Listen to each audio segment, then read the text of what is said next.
Hi, it's Stacy Griesbach, and welcome to Talking Ella.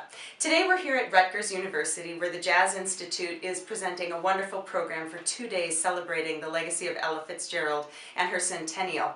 And I'm thrilled because we just had a wonderful panel outside, and one of the panelists, Phil Schaap, who is a jazz historian and broadcaster, is here to share a few stories with us. So thank you, Phil, for spending the time. Okay, Stacey, it's nice to be here. It's a pleasure to meet you. And we found a quiet room in a big deal production.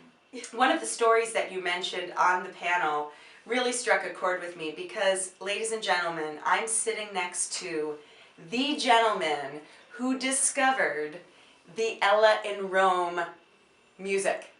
The tapes, I don't know, I guess they weren't tapes, but I'm going to ask him to tell the story because it really is fascinating. Walk us through what that process was like.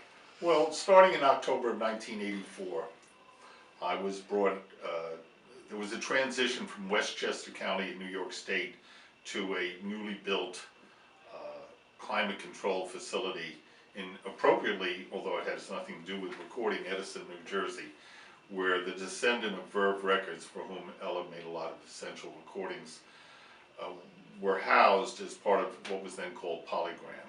It's now Universal Music. It had been Polydor, it had been MGM.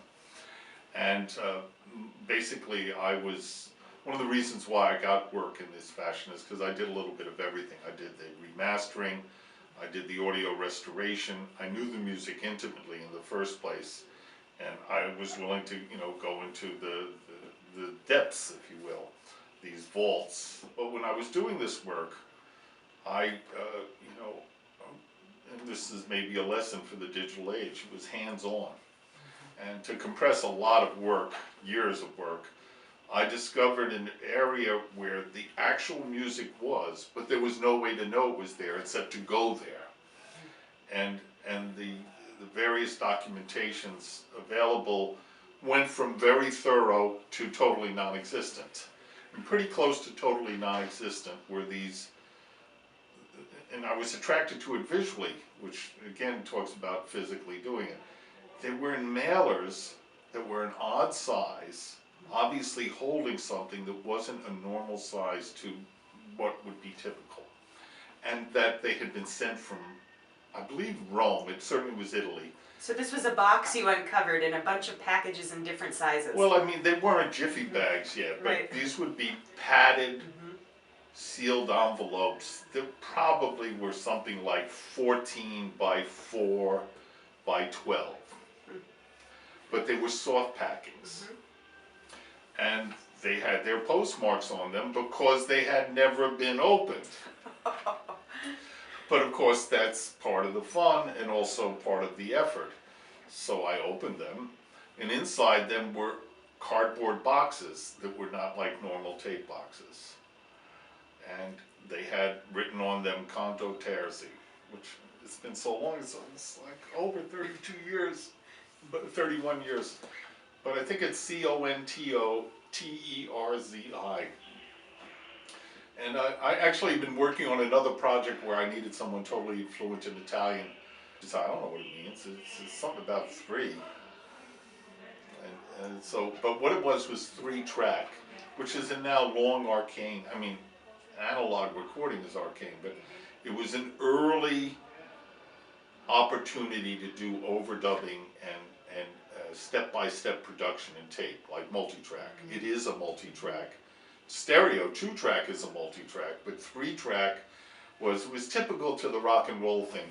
The band would be in stereo for some purpose, and the singer could get the center track and could sing over and over again and could redo it, which is its own set of production standards and even concerns and some marginal sound loss. And these tapes were postmarked, they were unopened, but it was a concert that was in the 1940s, is that true? No, the concert had been just a few... The concert in the 1950s. The concert was April 25th of 1958, Ella Fitzgerald's 41st birthday, that they were mailed back to the States, not on that day, but 2 or 3 days later. It was, a perfect match of in some cases, coincidence. It's her birthday.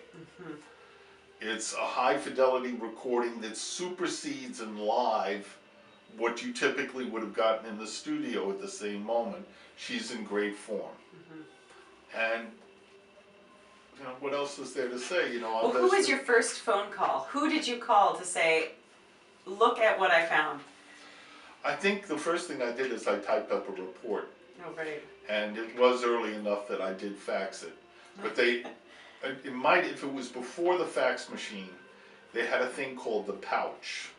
Okay. So at Edison, New Jersey, they would courier at the end of the day things back to the main office on 7th Avenue at the time, and vice versa.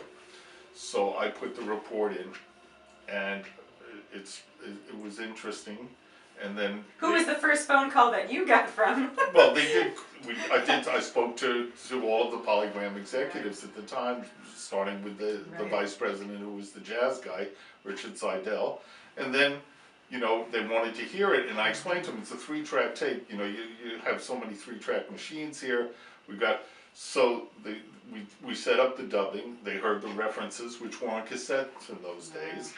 So basically, they agreed that everything I had said was right, that the sound was great, and they're just hearing a blind mix on a cassette, that the performance was great, that it brought her in terms of the travelogue series, that she's going to Rome now, and that it was on her birthday, which at the time we assumed was her 40th birthday.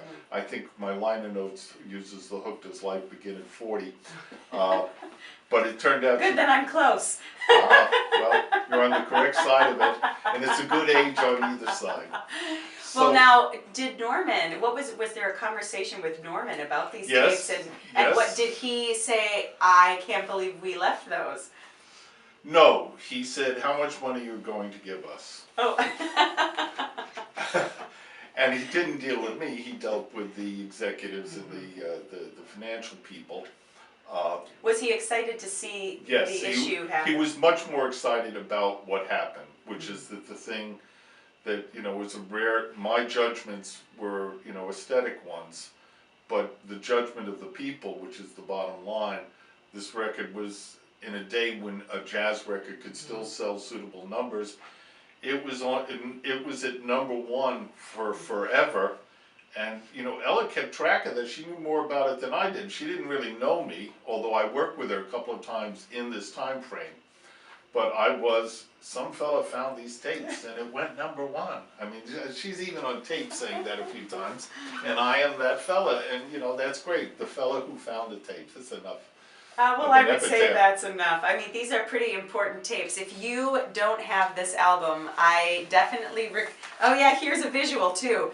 You can hold one too. I'll hold one too. It's the birthday concert in Rome. Ella does. And it's absolutely fabulous. Well, on here, I think, that Old Black Magic is one of my favorites. It's All Right With Me. Is this the I Can't Give You Anything But Love where she does the impersonation of Louis Armstrong? And Elvis Presley. And Elvis Presley, Blue Suede Shoes. And Rose yes. Murphy. Okay, so that's part of my series.